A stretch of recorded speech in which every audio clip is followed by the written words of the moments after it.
મંત્રી ઋષિકેશ પટેલે જણાવ્યું હતું કે રાજ્યમાં આઈએસ અધિકારીનું મંજૂર મહેકમ 313 છે, જેમાં 14 અધિકારી હાલ કેન્દ્રમાં ડેપ્યુટેશન પર છે. ગુજરાતમાં વર્ષ 2025 દરમિયાન 30 આઈએસ અધિકારીઓ ઉપલબ્ધ થશે.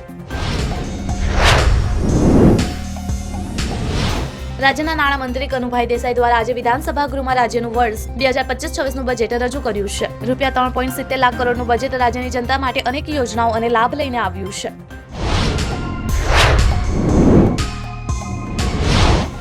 અમિત ચાવડાની આગેવાની હેઠળ કોંગ્રેસ પાર્ટીના સાથી ધારાસભ્યો સાથે આજે વિધાનસભા પરિસરમાં રાજ્ય સરકારના બજેટ અગાઉ પ્રજાલક્ષી માંગના સૂત્રો સાથે વિધાનસભામાં માંગણીઓ કરવામાં આવી હતી.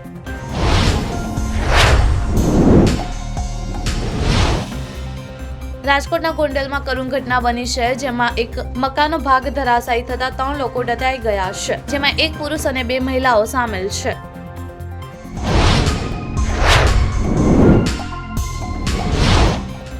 રેખા ગુપ્તાએ દિલ્હીના 9મા મુખ્યમંત્રી તરીકે શપથ લીધા. દિલ્હીના લેફ્ટનન્ટ ગવર્નર વી.કે. સક્સેનાએ શપથ લેવડાવ્યા હતા. ભાજપ 27 વર્ષ બાદ દિલ્હીમાં પરત ફર્યું છે.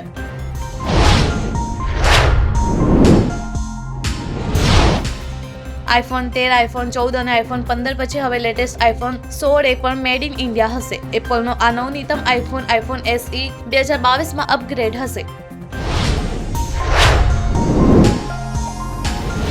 ભારતમાં મતદાનની ટકાવારી વધારવા માટે USAID તરફથી $21 મિલિયન લગભગ 182 કરોડ રૂપિયા ખર્ચ થયા હતા. આ મામલા પર ડોનાલ્ડ ટ્રમ્પે ફરી એકવાર સવાલ ઉઠાવ્યા છે.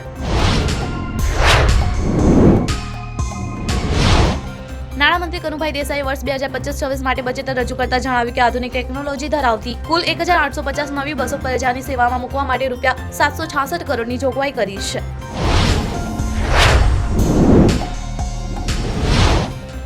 રણબીર કપૂર, કરીના કપૂર અને કરિશ્માનો પિતરાઈ ભાઈ આદર જૈન લગ્ન કરવા જઈ રહ્યા છે. કરીના કપૂરથી લઈને આલિયા ભટ્ટ સુધીના સુંદર કપલે એન્ટ્રી કરી હતી.